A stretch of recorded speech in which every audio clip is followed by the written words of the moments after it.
Só falando sobre as encíclicas de Francisco, no último vídeo que eu gravei pela manhã, assim que eu acordei e via as notícias sobre a morte do Papa, eu falei das laudatos, das encíclicas do Papa. Então, a laudatos, eu falei laudatos dei, eu errei a palavra. É laudato si, tá? Que ele trata sobre o clima, né, sobre as questões climáticas, que ele fala sobre essa questão de se preservar o meio ambiente, cuidado para com o descanso da terra, né, e o descanso dos seres humanos, a gente se tornar mais low profile, viver mais a vida e esquecer um pouquinho o mundo da tecnologia, né, o mundo pós-moderno que nós vivemos aí, com redes sociais, o tempo todo a gente está com a tela, né? Com as coisas modernas e esquecer da verdade, da verdadeira que é a vida, que é as pessoas que estão passando fome nas ruas, as pessoas que estão passando necessidade. Então ele fala sobre você viver a vida ali na Laudato Si, né? Na Laudato Si. Então aqui é a encíclica dele. E aquela encíclica foi a base para ele fazer um calendário de ano a ano de ações globais em favor do planeta, em favor da salvação do planeta e em favor da salvação da família, salvação da humanidade mesmo. Tipo, aí vem lá os vários encontros dos países, né, para discutir as questões climáticas, para discutir as questões relacionadas ao meio ambiente e também ao trabalho, ao esforço para você viver uma vida de verdade, uma vida plena aqui na Terra, né? E aí ele fala também das questões relacionadas ao descanso. Ele fala, por exemplo, do dia de descanso, né? Ali na Laudato Si ele fala sobre a questão do dia de guarda, né? Que tínhamos que a família e o povo cristão tinha que deixar pelo menos um dia na semana para descansar. E ele fala que esse era o dia do Senhor, o sábado do Senhor, o sábado. E ele menciona que o sábado seria o domingo, o primeiro dia da semana, né? Acaba dizendo ali que seria o domingo, né? Mas, na verdade, todos nós sabemos que se você biblicamente for colocar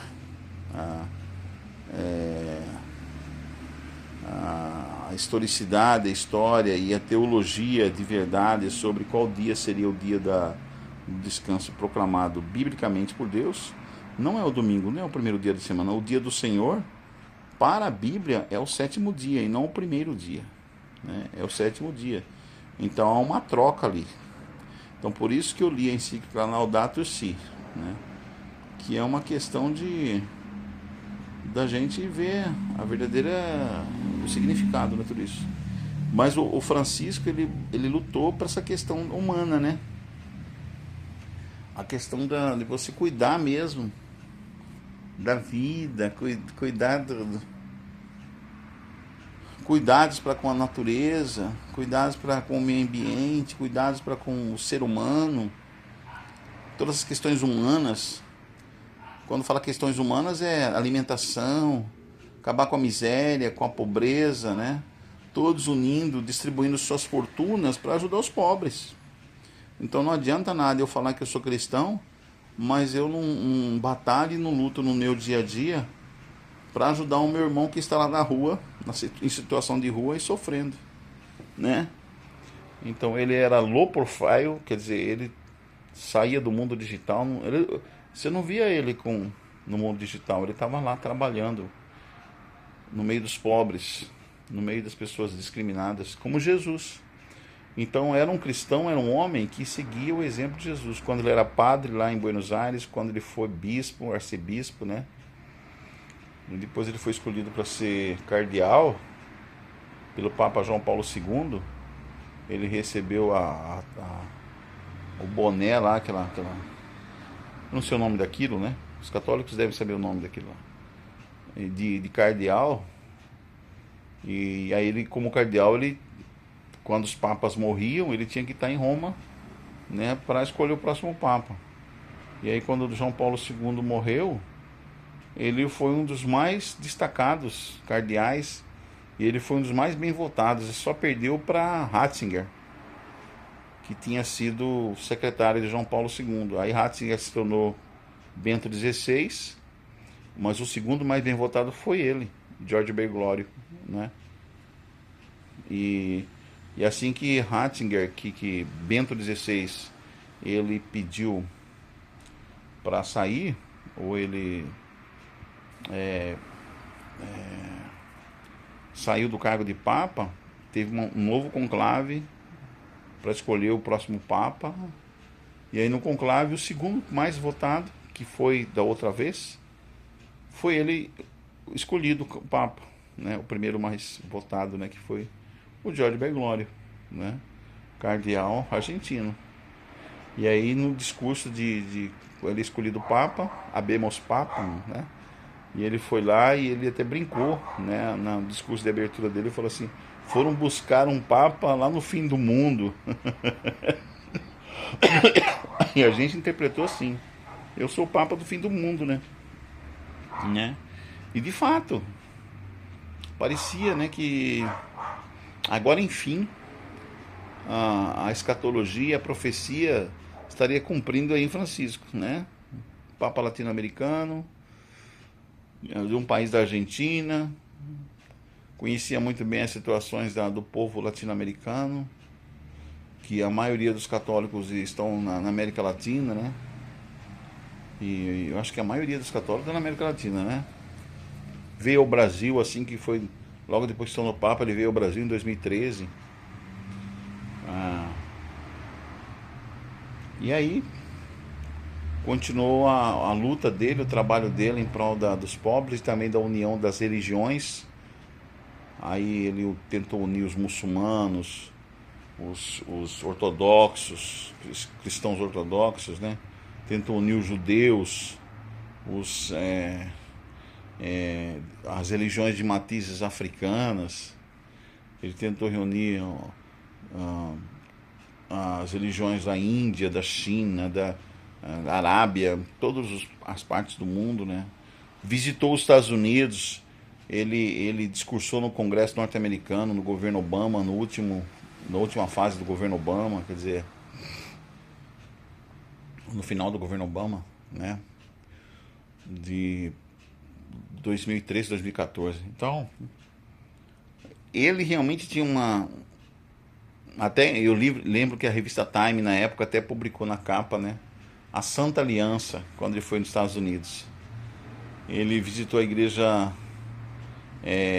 St. Patrick, né, a igreja lá que fica bem no centro de Nova York, numa avenida bem movimentada de Nova York, né, St. Patrick. E ele gostou muito da igreja lá, ele achou muito bonita e achou que a igreja estava no lugar certo, né, onde estavam as pessoas comuns da rua. E ele assim, ele falou que a igreja tem que estar no meio do povo, né? A igreja tem que estar no meio das pessoas. A igreja tem que deixar de ser eclesiástica, aquela coisa toda separatista, né, exclusivista. E os líderes da igreja tem que estar no meio do povo, principalmente do povo pobre, simples, como Jesus viveu, como Jesus ensinou. Então não adianta nada você pregar, fazer aquelas homilias lindas que se faz na missa, né? Mas você não vivencia isso durante todos os dias da semana, não está no meio do povo. Então a liderança da igreja tem que entender isso.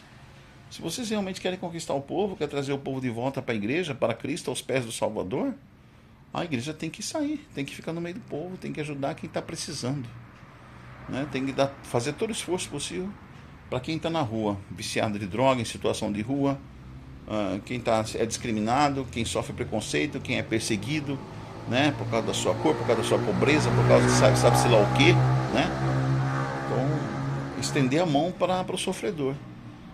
Exatamente o que Cristo veio fazer na terra. Então, é isso que Francisco pregou, certo?